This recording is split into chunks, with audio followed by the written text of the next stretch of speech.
So she wears an actual bridal gown. She holds a scythe, and to millions and millions across Mexico and the Americas, she's more sacred than Christ. Now, this is the story of Santa Muerte, also known as Holy Death. Now, to some, she's a loving protector of the poor, the forgotten, and even the dying. But to others, she's a skeleton goddess of blood rituals, cartel murders, and occult sacrifice. But the truth? It's actually worse and weirder than either side is willing to admit. Now, because while the Catholic Church denounces her and the criminal underworld actually venerates her, real people have died in her name. Now, I don't mean this metaphorically at all, and not even spiritually. I mean actually murdered, tortured, and sacrificed. And then if you think that actually sounds like ancient myth, well, then just think again, because this happened in 2012 in Sonora, Mexico. And the victims themselves were children. So let's actually start with the figure at the center of it all. Santa Muerte, literally meaning holy death, which is a female skeleton figure dressed in flowing robes and often holding a scythe in one hand and a globe or scale in the other. Now, some statues show her as a bride and others dress her in black, and some actually carry a rosary and others have AK-47s painted at the base. So she's not part of the official Catholic doctrine, and in fact, the Vatican has repeatedly condemned her as blasphemous adultery. But then try telling that to the people, right? Because she has millions and millions of followers, from poor villagers to street vendors to even cartel leaders. Now, she is the patron saint of the overlooked, the oppressed, and yes, the criminal. Now, her appeal is simple. She doesn't judge, she doesn't even demand penance, and she doesn't care if you're good. She just listens. Now, followers pray to her for many reasons, but some of the most common are protection from violence, safe drug deals, releases from prison, love spells, luck in gambling, and of course, a peaceful death. Now, she's not just the symbol of death, she's a spiritual shortcut, and that makes her dangerously seductive, because when the divine is transactional, I'll give you blood, you give me power, the line between faith and fear collapses. Alright, so now we get to the part that turns this from folk religion into an actual true crime. So in 2012, police in Sonora, Mexico uncovered a case that shocked even the most hardened investigators. So 3 people were actually arrested for this: Martin Baron Lopez, Carla Verdugo, and Silvia Maraz Moreno, which was the ringleader. And you want to know what their crime was? Human sacrifice. And not just to anyone. It was to Santa Muerte. And then you have to ask about the victims. Well, they were 2 young boys, and one of them was just 10 years old. Now, they said that she demanded blood, and one investigator told the press, so they gave it to her. And the group had been performing rituals for over a year. They used animal blood, candles, chants, and icons of the saint herself. But then again, at some point, that just wasn't enough. They believed Santa Muerte wanted more, human offerings, and the children, well, they were lured. They were drugged, and then they were tied up, and their throats slit over an altar. One body was buried in a shallow grave behind the house, and the other was hidden in an abandoned field. And when police raided the home, this is what they found: a makeshift shrine with bloodstains, photos of victims with Santa Muerte statues, journals recording rituals, and requests made to the saint, incantations begging for money, and of course power. So this wasn't really a cult of dozens, it was a family, a household. One woman convinced the others that they just obeyed, and they gave offerings, and they believed that they would be protected. And of course they believed her, because when the world gives you nothing and the law doesn't protect you, and you feel invisible, the promise of power becomes irreversible. Now, this is especially the case if it's wearing a bridal gown and promising, well, never to abandon you. No, this wasn't some ancient Aztec ritual. This was actually 2012. It was poverty. It was despair. And this was devotion twisted into death. So she's got a hand on a scythe and a rosary wrapped around her wrist, and, well, an AR-15 painted on her altar. That is not fiction. That's how some of her statues are actually sold, and you can buy them online. You can find them in back alley botanicas across LA, Houston, Tijuana. Some glow in the dark, some even bleed red when you light them, and some come with instructions on how to perform rituals.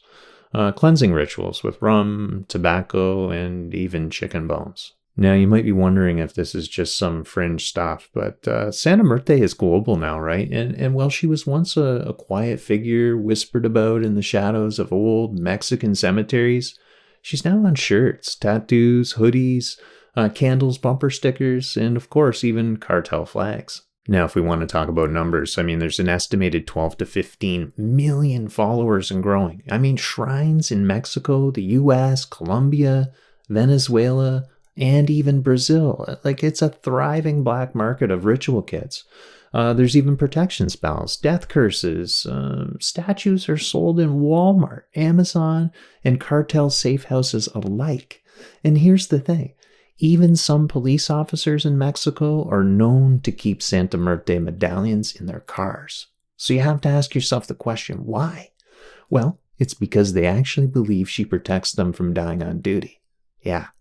Let that sink in. She protects both sides, the cop and then the criminal. And this is because she doesn't pick sides. She's death, and death doesn't discriminate. So the cartels themselves, they didn't invent her, but they're definitely adopting her. I mean, narco leaders pray to her for safe drug runs, protection from ambushes, releases from prison, power over rivals. It goes on and on. They build actual private shrines with human skulls, cattle bones, gold guns, virgins' bloods, or pigs if that's all they've got. They have photos of enemies with their eyes crossed out, and some cartels anoint bullets with Santa Muerte oil before assassination runs. Now, others keep her on altars beside folk saints like Jesus Malverde, a Robin Hood type narco saint, but it's not about God anymore at all. It's actually about control. And then death, ironically, is the only thing they think that they can trust. The church abandoned us, they say. The government doesn't care if we live or die. But she listens, and she doesn't care what you've done, and she doesn't ask questions, and she doesn't forgive because she doesn't judge. She just delivers. But I'll tell you this, there's always a cost. So let's talk about a few cases that show how deep this cult actually goes. So the first one we'll look at, the Narco Saint House of Horror. This was in 1989, and it's a predecessor to Santa Muerte's public fame. So Adolfo de Jesus Constanzo, he was a self-proclaimed sorcerer and cartel informer. He led a cult known as the Narco-Satanists. Yeah, for real. So they performed ritual killings in a shed lined with bones and candles. Victims, well, they were decapitated. They were skinned and had their spines removed. One was a college student kidnapped for sacrifice, and they believed these offerings made their drug routes invisible to police. Now, Santa Muerte wasn't named yet, but the methods, they were nearly identical. Now, in Ciudad Juarez, one of the world's most violent cities, entire neighborhoods are covered in Santa Muerte murals. Gang initiations are done at her altars. Murderers leave roses, candles, and human hair in alleys after, well, a hit. Now, shrines are found with names carved into concrete. Deliver me power. Grant me safe passage. And police officers refuse to enter some homes without backup. Now, not because of actual danger, but because they're convinced the energy inside is just wrong. Now, the Catholic Church is absolutely furious about this. They've called Santa Muerte satanic, a cult of death, a perversion of faith, and an antithesis of Christ. They've warned believers to burn their statues, abandon the worship, and return to God. But the thing is, most Santa Muerte followers, they don't care. They weren't welcomed by the church to begin with, and they weren't middle class. They weren't clean. So what did they do? They built their own goddess. And when enough people bow before something, it becomes real. Now, saints protect and demons punish, but death, it just waits. Unless, well, of course, you believe you can summon her early to work for you. And then that's where spiritual inversion begins, and that's where it all flips. Now, there is a thin line between worship and bargaining with the loaded gun.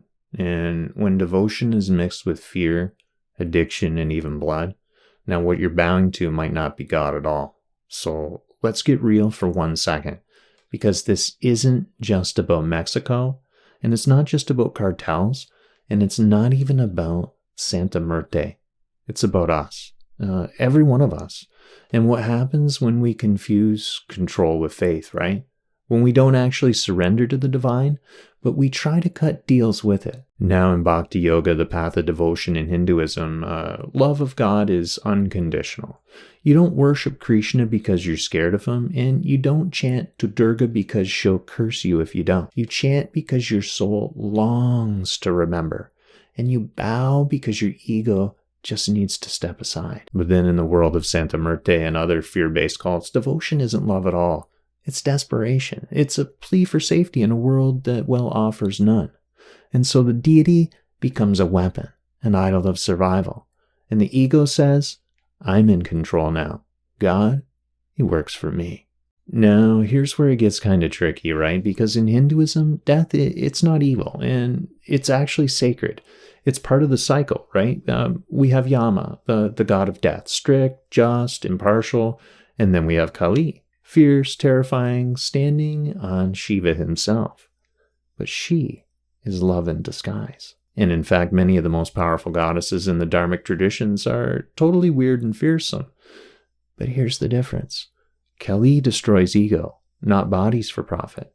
And Yama guides the soul, not bullets. And Cinnamasta decapitates herself, not children. And the real Shakti energy, it liberates. It doesn't enslave. So is it wrong to worship death? Well, no. But only if you understand what death actually is. And if you worship what's behind death, I mean the stillness, the transition, the truth, then you're on the path of jnana. But if you worship death as a means to gain power over others, well, you're not worshiping God at all. You're feeding the Rakshasa. And in Dharma, the divine is not your servant. It doesn't do deals. It doesn't care about your candle or your curse. It only responds to surrender. And you can't fake that. So people ask all the time, isn't Santa Muerte just Mexico's version of Kali? Well, on the surface, maybe. I mean, both wear skulls, both carry weapons, both have followers at the margins of society, but spiritually, ask the question spiritually. They're nothing alike. Kali is the destruction of ignorance and not a tool for street power. And Kali says, shed your ego or I'll rip it from you. And Santa Muerte says, feed me blood and I'll protect your next deal. So one is cosmic transcendence and the other is spiritual outsourcing. A way to keep the illusion going longer and longer and longer. All right, so let's be super clear here. Offering is sacred, and it does come from humility. And a true offering says this, I am yours. Whatever comes, I trust.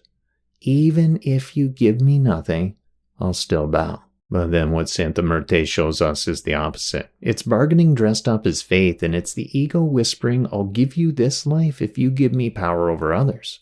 And that's not bhakti. That's blackmail. And the universe, it doesn't play games, ever. So what does this all have to do with us? I mean, most of us don't worship skeletal saints, right? And we're not burning candles in blood-soaked altars, and we're not making offerings to get away with murder, right? But then ask yourself something way, way, way deeper. I mean, have you ever treated the divine like a vending machine? And have you ever tried to trade fear for control? Have you ever played with clenched teeth instead of an open heart? Because this is the core teaching, right? Hiding under the horror story.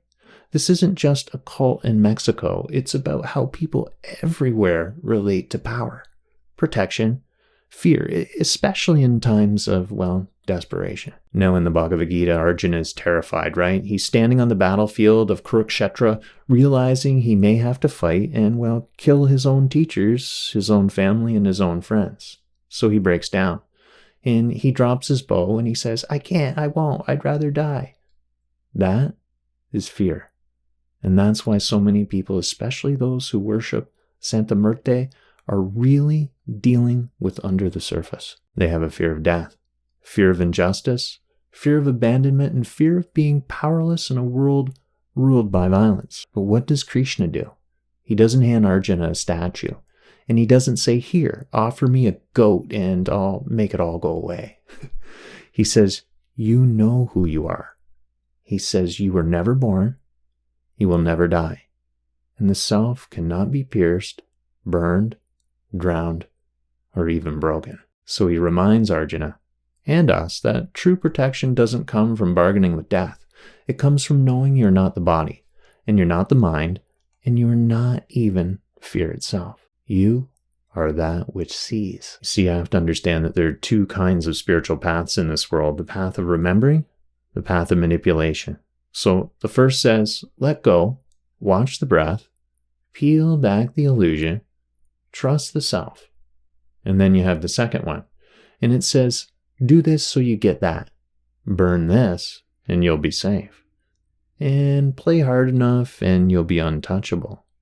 And sacrifice enough, and you'll have power. But then the first leads to freedom, and the second just builds a new cage made of, well, ritual.